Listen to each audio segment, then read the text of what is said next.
Welcome to the Empower Women in Menopause podcast with your girl, Trudy German. I'm an online personal trainer and wellness coach for women going through perimenopause. Over here, we talk about all things perimenopausal, menopausal, and postmenopausal, and how to thrive through this transition. We speak openly and candidly about what going through this change really consists of, the good, the bad, the ugly, and we also dismiss a lot of the myths or all the myths and talk about how this change affects you mentally, emotionally, physically, and professionally. So let's get into this week's episode. Good morning, gorgeous. I love that song by Mary J. Blige because good morning, gorgeous. I tell myself that every morning after shower, of course, because when I get up in the mornings, I usually go straight to the shower. I used to tell myself good morning, gorgeous by looking in the mirror first with my glasses on. Then I would forget I have my glasses on and step in the shower and it would be all foggy. So now I shower, then put my glasses on, look at myself and say, good morning, gorgeous. Not every morning, because not every morning I'm in the mood for it. Some mornings I'm tired. Hello, gorgeous. Let's jump into today's episode. I'm laughing because when I was determining the title of this, I was like, I know my viewers, I know my lady's going to be like, girl, you cray, you really telling us this? So this episode is called How to Be Happy During Perimenopause. And I'm laughing because I can just imagine you being like, girl, do you know the hell I'm going through? You gonna tell me how to be happy?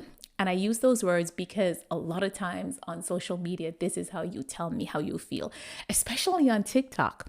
I'm learning when people trust you, when they feel a connection, they will be brutally honest with how they're feeling and what they're going through. So some women have told me it is straight up hell, it is ghetto, it is trash, it is for the dogs. I don't want no part of it. But telling you how to be happy while you're going through it, please do not think I'm being condescending or minimizing your experience. The older I get, I'm learning to look at everything from a positive perspective. Everything has a pro and a con.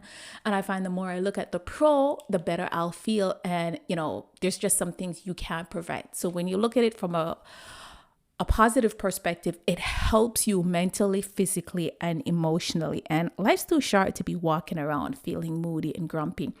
And I know you're going to be like, girl, it's easy for you to say that because you ain't experiencing hot flashes. You don't want to kill anybody when they breathe. Some days I do.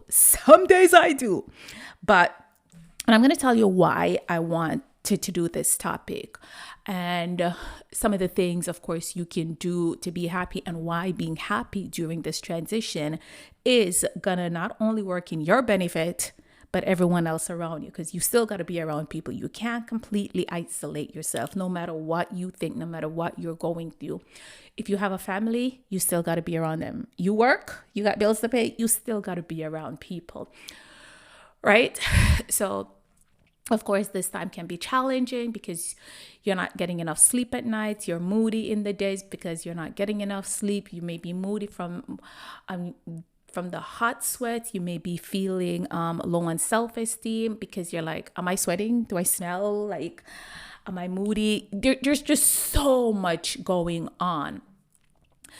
But first thing I want you to do is be happy, be grateful you made it to perimenopause, because getting older really is a blessing. Not everyone gets to experience this. Not everyone make it to 40 and plus, to let alone be going through perimenopause. So be very grateful that you're still alive to experience this, right? Because as I said, not everyone gets it.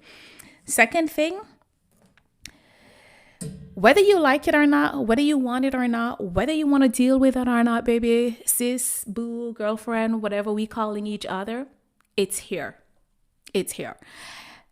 And it's going to be here for anywhere from 2 to 15 or more years, depending on who you are, what your circumstance is. And the reality is, we don't know. I don't know how long. You don't know how long.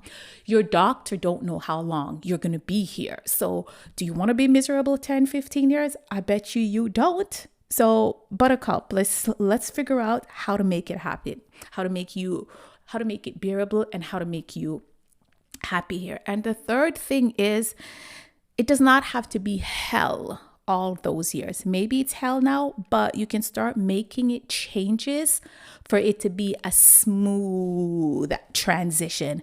Smooth operator. I said smooth, and the minute I said that, I thought about Sade's Smooth Operator song. Smooth. Let's figure out how to make it smooth, because as we established, you here, perimenopause ain't going nowhere. You just got to figure out how to deal with it. Part of the reason you may be unhappy, it's those hormones. Are you tired of hearing me talk about hormones? Hormones are a big thing. And I bet you never thought as much about hormones as you have been lately, because there's some hormones that are known as the happy hormones, right? And they're known as the happy hormones because when we do certain things, they are released and we feel happy. Some of those things we do where the happy hormones are released may be good, some ain't bad, some are bad. I'm not going to touch on the bad ones because I don't want you doing those things. So, of course, we already know that hormones are chemical messengers in the body, how the body communicate with each other. It's a network system in the body. We have a lot of hormones, a lot. Right? Some of the happy hormones are dopamine, which is your brain reward system. I'm going to touch on it a bit more. Serotonin, which helps with the regulation of your mood, sleep, appetite, memory. We have oxytocin, which is the love hormone. Hello. And we have endorphins, which are the body's natural pain reliever. So I'm going to tell you some of the things that you can do to elicit each of these regardless of how you're feeling. And then you'll start feeling happier and better, right? So some things you can do to definitely release the dopamine level. The dopamine, as I established, is the brain rewards system, right? So some things that you ever notice when you go shopping, whether it's online or in person, you spending money, but when you hit that click, when you add something to your cart, how happy you feel, that's the dopamine. Now, I'm not telling you to go shopping all day, every day, because, that would be not probably the best financial advice. But some things that you can definitely do to release your dopamine happy hormone is to get a massage. Get a massage. Getting a massage every day may not be feasible. That's fine. They have these Theraguns on Amazon that you can get kind of like massage. You can kind of give yourself a self massage every day. Do you have pets? Playing with your pets, playing with your dogs can definitely elicit dopamine. Something else, having sex. Hey. Fun time, sexy time. And of course, getting enough sleep. Once again, you're going to see some of these things that are reoccurring. And we've established spoken about sleeps on so many different podcast episodes. If you find hot flushes or hot flashes are keeping you awake at night, reduce the amount of caffeine you're having, reduce the amount of alcohol, nicotine if you still smoke, have more water so you're not sweating as much. But those are some of the things that you can definitely do that will have you feeling happy. Next up, we got the serotonin, which I established before, helps to regulate your mood. Part of the reason you may also be moody and feel depressed and unhappy during perimenopause, of course, the changes your bodies are going through. Your body's doing so much where you had no idea, you weren't prepared for it because no one taught you, and it is what it is. You don't know what you don't know. And part of the reason you start feeling unhappy is, of course, the drop in estrogen level. And of course, estrogen is important because estrogen helps to bring oxygen to the brain. When your brain's not getting enough oxygen, of course, you start feeling moody and depressed. So some things that you can definitely do is manage your stress level. Who would have thought, right? Definitely getting some sunlight. Sunlight in the day definitely helps with your pineal gland, which is responsible for making melatonin, increasing melatonin. And later in the day, cortisol levels should be dropping, so melatonin increase, so you can get some sleep, right? Remember, we've established when you don't get enough sleep, you're moody, grumpy, and hungry. So something else that you can do to increase serotonin, which is also a mood stabilizer, is to go swimming, meditate if you're into meditating, or, spend some time in nature if you can. Once again, I live in Toronto. I ain't trying to be outside in December with no nature, okay? That's not happening. So if you are there, you can definitely do that. And I want to backtrack on dopamine a bit. Some things that you can also do to reward the chemical release of dopamine, one of your happy hormone, is to celebrate little wins. We don't celebrate ourselves enough, or we think celebrating our wins mean we're being prideful or narcissistic. If you have children, you'll celebrate things your children do. Why don't you celebrate you? And celebrating you doesn't have to be something extravagant. Celebrating you could simply mean something that makes you feel good. Looking in the mirror and saying two nice things to you about you. It could be complimenting you, because I promise you don't compliment you enough, right? So incorporating some sort of celebration of little wins or self-care things, right? So we touched on dopamine, we touched on serotonin. Now let's head on over to oxytocin. You're here because you're a woman currently going through perimenopause, right? You feel lost, confused, you're constantly tired, moody, anxious, and grumpy. You don't recognize yourself, but you want to feel vivacious. You want to feel energetic. You want to feel sexy and happy, right? You want to feel like yourself again. Well, if this is you and you're ready to start feeling like you again while going through perimenopause, then I am definitely here to help you with that. Let's schedule a free consultation and let's chat and see how I can help you. Just go ahead and check the description below and the link is there. Oxytocin is the love hormone. And I don't know, I'm standing up recording this and I don't know why every time I say love hormone, my hand goes up and my hips dip. It helps to promote trust and empathy by bonding in relationships, more physical and affection. We cannot go through life alone. God did not make us to be alone. Whether you have a spouse or not, you still need a community. You still need people around. You still need people to interact with. And if you're an introvert like I am, I do spend a lot of time alone, but I also notice the difference when I'm around people that I care about, people who energizes me, people who makes me laugh and makes me feel happy, how much happier I feel. So if you don't have a partner, start finding people. I'm not telling you to go jump and shack up with every and anyone. I'm saying find people that you like being around, people who makes you feel happy. Like some of the things that I love doing, I love being around my 5-year-old nephew. I love seeing his little brother that's only a few weeks old. So sometimes if I can't make it to see him physically, I'll hop on a video call with my sister-in-law, his mom, and I'll be like, where's my baby? Where's my child? You know what I mean? Just things like that. My godchildren, I love being around them. So sometimes I'll call my friends and be like, hey, where's my pumpkin? Where's my baby? Okay, I'm coming over to see them. It's about it's that human connection, playing with babies, holding hand, cuddling, spending time with family, giving compliments. Like The last time you saw a lady looking gorgeous, looking pretty in the mall or on the street, did you just look at her and think it and kept moving? Or did you actually tell her?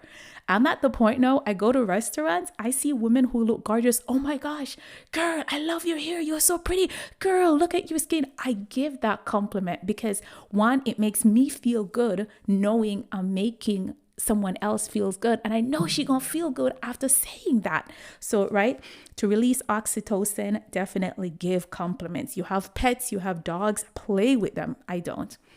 Every time I think about getting a dog, I'm like, who gonna walk it in the winter months? The summer months are not a problem, but the winter months, I know it's gonna be a problem in my household. So other things that you can do, be social. If you have a partner, find different ways to be intimate.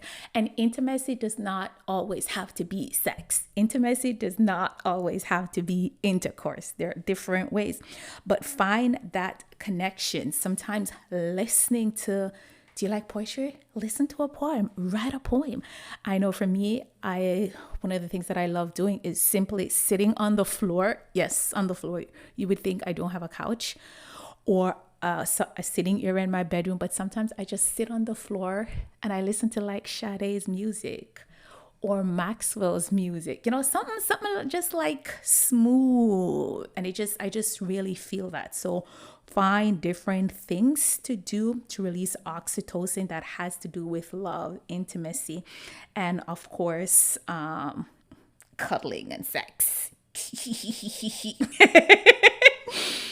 And next up, we have endorphins. Endorphins are the body's natural pain reliever, right? So some of the things that you can do to elicit your endorphins, of course, have some dark chocolate. You can definitely do something that makes you laugh. Watch comedies. Like, when was the last time you watched a comedy? I started watching more comedies when I learned more about these things, because one of the things that I used to love watching was like narcotics show or law enforcement. They have this show, Fatal Attraction, or any documentary on narcotics and law enforcement and kind of like murder mystery. I love those things. But I also found that when I would watch them and the news, never liked the news, but I also know that when I would watch or listen to those things, it would drop my energy. Like I could literally feel my energy going down, along with listening to certain music.